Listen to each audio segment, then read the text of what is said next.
دیا تو یاد رکھو یہ پاپ زمین پر تم کو پنپنے کے قابل بھی نہیں چھوڑے گی۔ اس لیے نوجوانوں طے کرو کہ اس سماج کو گناہ مکت سماج بنائیں گے، پاپ مکت سماج بنائیں گے۔ ہمارے پیغمبر اور نبی کا جو حکم ہے اب اس حکم کو زندہ کریں گے۔ آج کہاں چلا گیا اس سماج کا نوجوان؟ آج دیکھو بیئر اور پلوتھین، آج یہ دارو اور شراب، آج یہ بھی سماج کا کلچر بن گیا۔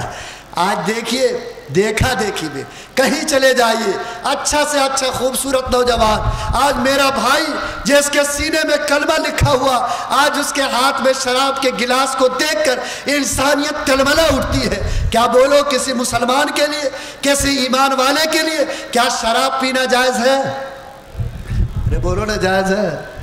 تاڑی پینا، پلوتھین پینا، بیئر اور پلوتھین کے نام پر گلاس کو ہاتھ میں لینا کیا کسی ایمان والے کے لیے جائز اور درست ہے؟ جائز اور درست تو چھوڑو، علماء کرام نے لکھا کہ اگر کوئی شخص سور کا گوشت کھاتا ہے تو اس کا نقصان صرف کھانے والے کو ہوتا، لیکن اگر کوئی شخص آج دارو اور شراب پیتا ہے تو اس کا نقصان صرف پینے والے کو نہیں بلکہ اللہ کی قسم پورے سماج کو بھگتنا پڑتا ہے۔ آج جا کر دیکھو کہ یہ تاڑی اور شراب اور یہ پلوتھین اور بیئر کے گناہ نے آج سماج کو کس نتیجے پر پہنچا دیا اور یہ سماج کہاں جا کر کراہ رہا ہے۔ کیا کوئی مسلمان کا بیٹا آج اگر جس طرح سور کے گوشت سے نفرت کرتا، تمہاری ذمہ داری ہے کہ تم شراب اور تاڑی سے بھی نفرت کرو، تم بیئر اور پلوتھین سے بھی نفرت کرو، اور ایسی چیز جو آدمی کو نشہ میں مبتلا کر دے اور جو زندگی سے انسان کے عقل کو چھین لے، کبھی کوئی مسلمان کا بیٹا ایسی چیز کو ہاتھ لگانے کے لیے تیار نہ ہو۔ آپ جانتے ہیں کہ اللہ کے پیغمبر نے کیا فرمایا؟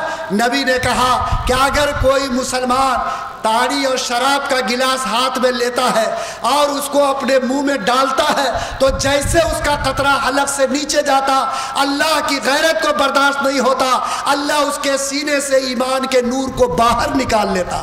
یعنی اگر اس حالت میں اس کی موت ہو جائے تو صحیح ایمان کے اوپر اس کی موت نہیں ہو سکتی۔ بولو یہ شراب جو انسان سے ایمان کو چھین لے، آپ کے سینے سے ایمان کے نور کو نکال لے، کیا کوئی مسلمان کا جگر رکھنے والا بیٹا آج ایسے شراب کے گلاس کو اپنے ہاتھ میں لے گا؟ آپ کا ایمان اور آپ کا اسلام کبھی اس کی اجازت نہیں دیتا۔ آج بولو اس شراب کی وجہ سے سماج میں برائیاں آئی کہ نہیں آئی؟ ارے بولیے نا، ایسی ویسی آئی کہ آج اس شراب نے بیٹی کے دل کو آج باپ کے دل سے اتنا قریب کر دیا کہ آج سماج میں اس گناہ کو دیکھ کر انسان کا دل تڑپ اٹھتا اور اس کی زندگی کے جگر کے روئے کھڑے ہو جاتے ہیں۔ لوگوں بولو ہوتا ہے کہ نہیں ہوتا؟ ابھی کلکتہ میں ہمارا دارالقضا چلتا ہے، وہاں ایک 17 سال کی بچی اپنے ماں کا ہاتھ پکڑ کے آئی اور ہمارے قاضی کے سامنے بلک بلک کے رونے لگی۔ قاضی نے پوچھا کہ بیٹی تم کو کیا ہوا، کیوں تم بلک کے رو رہی ہو؟ وہ اور زیادہ بلک کر رونے لگی۔ قاضی نے پوچھا کہ تم میرے عدالت میں آئی ہو، تم اپنا دکھ سناؤ، میں تمہارے دکھ کو دور کرنے کی کوشش کروں گا۔ کہا کہ قاضی صاحب رات میرا باپ شراب پی کے گھر میں آیا، میں اپنے کمرے میں سوئی ہوئی تھی، میری ماں اپنے کمرے میں تھی، لیکن میرے اس باپ کو جو شراب کے نشے میں دھت تھا، اس بات کی تمیز نہیں رہی کہ میں اس کی بیٹی ہوں کہ بیوی ہوں۔ وہ میرے کمرے میں گھس کر رات میرے ساتھ اس نے وہ سلوک کیا ہے جو کوئی شوہر اپنی بیوی کے ساتھ کرتا۔ مفتی صاحب، قاضی صاحب، جس باپ کے خون سے میں پیدا ہوئی اسی باپ نے شراب کے نشے میں رات میری عزت کو لوٹ لیا ہے۔ آپ بتائیے کہ میری زندگی کا کیا ہوگا اور میرے ماں کے نکاح کا کیا ہوگا؟ کیا بولو یہ سماج آج کتا اور سور سے بھی زیادہ نچلی سطح پہ چلا آیا کہ جس بیٹی کو اپنے گھر میں جنم دیا آج اس بیٹی کے اوپر اس کا ناجائز ہاتھ بڑھے، آج بہن کے اوپر اس کا ناجائز ہاتھ اٹھے۔ آج اس سماج کی گندگی اس سطح پہ چلی گئی کہ ایک جانور بھی آج اس طرح کی چیزوں سے نفرت کرتا اور یہ انسان اس نفرت کو قبول نہیں کرے۔ بولو یہ اس سماج کے لیے سر جھکانے کی بات ہے یا نہیں ہے؟ آج اس شراب کو اپنے گھر سے نکالو، وہ شراب جو تمہارے ہاتھ کو اپنے بیوی اور بیٹی کے بدن پر پڑنے سے نہ روکے، جو آج بہن اور ماں کے بدن پر پڑنے سے نہ روکے، بولو اس زمین پر یہ قابل عذاب ہے یا نہیں؟ اور اگر زمین پر یہ حرکت ہوتی ہے تو کیا اللہ کا عذاب اس زمین پر اترے گا کہ نہیں اترے گا؟ آج طے کرو انشاءاللہ کہ یہ شراب کی بدبو سے ایک ایک نوجوان کی زبان پاک ہوگی۔ ہم کسی قیمت پر اس بدبو کو قبول نہیں کریں گے، اور ہم جس طرح سور کے گوشت سے نفرت کرتے جب تک زمین پر زندہ ہے، انشاءاللہ شراب کی بدبو سے بھی زمین پر نفرت کرنے والے بنیں گے انشاءاللہ۔ ہمارے قاضی صاحب بیٹھے ہیں، اور پٹنہ میں تو ہمارا 65 دارالقضا چلتا، اور ہمارا دارالافتاء ہے، جا کر دیکھیے کہ شراب کا کیا ڈرامہ ہے۔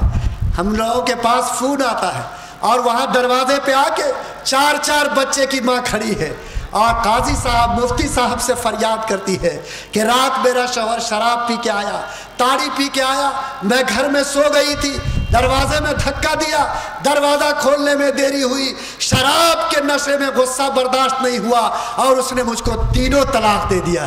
مفتی صاحب بتائیے میرا کیا ہوگا؟ میری گود میں 3 بچہ ہے، میری عمر 40 سال کی ہے، جس گھر کو میں نے 20 سال تک بسایا، جس عزت کو میں نے 20 سال تک قربان کیا، آج میں چوراہے پر کھڑی ہوں، میرا کوئی سہارا نہیں ہے۔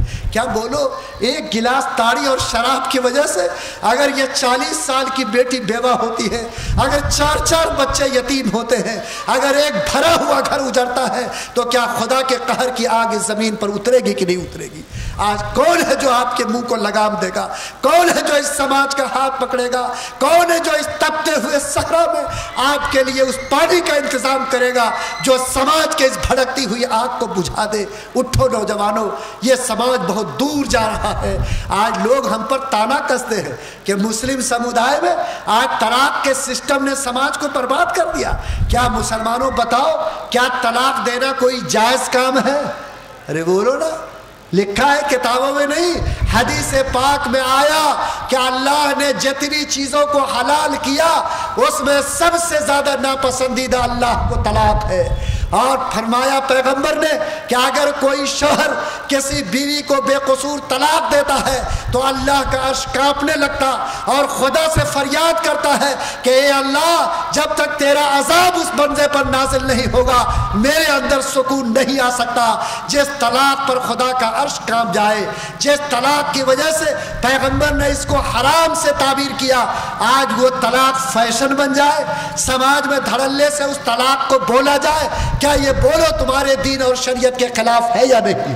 یاد رکھو لوگوں، طلاق کے لیے زبان کو کنٹرول میں رکھو۔ آج یہ بیوی لیکھو پھینکو قلم بن گئی، ماشاءاللہ، جب چاہ لیا اور جب چاہ استعمال کر کے پھینک دیا۔ نہیں، اگر سینے میں ایمان ہے، اگر تمہاری زندگی میں شرم ہے، تو کسی کی بیٹی کو طلاق دینے سے پہلے سوچو کہ اگر کوئی میری بیٹی کو طلاق دے تو میرے دل کو کیسا لگے گا، اگر کوئی میرے بہن کو طلاق دے تو مجھے کیا گزرے گی۔ کسی دوسرے کی بیٹی کے لیے ایسے زبان کے گندے بول بولنے سے پہلے تمہاری ذمہ داری ہے کہ تم اپنے گھر کے بارے میں تصور کرو کہ اگر یہ جملہ اور کلمہ میری بیٹی اور بہن کے لیے استعمال کیا جائے تو میرے دل اور جگر کو اس سے کیسے چوٹ لگے گی۔ بولو، اگر یہ احساس پیدا آئے تو کیا میری زبان رکے گی کہ نہیں رکے گی؟ ارے بولو، رکے گی کہ نہیں؟ طلاق کو کھیل مت بناؤ، طلاق کو تماشا بننے مت دو۔ آج کل ماشاءاللہ سعودی عرب سے طلاق ٹھوکتا ہے، اور ایک دو جتنا من میں آیا اتنا طلاق ٹھوکتا ہے۔ ذرا سا بات انبن ہو گئی، تھوڑی سی بات بولنے میں کوئی ایسا فرق پڑ گیا، اور وہ بیچاری بیوی جو اس کے انتظار میں گھر پہ بیٹھی ہے اور جس نے اپنی زندگی کا قیمتی سرمایہ عصمت کے نام پر اس کے چوکھٹ پہ قربان کیا، آج پیسے کے گھمنڈ میں، کمائی کے زوم میں، آج تھوڑی سی سربراہی حاصل ہوا تو اس غرور میں آ کر آج ایسی بیٹیوں کی زندگی سے کھلواڑ کرنے والا۔ یاد رکھو، کوئی شخص اگر بے قصور کسی کو طلاق دیتا اور بغیر تحقیق کے اس بول کو بولتا ہے تو وہ انسان کبھی بھی زمین پر عزت کی موت کھانے کے قابل نہیں ہوگا۔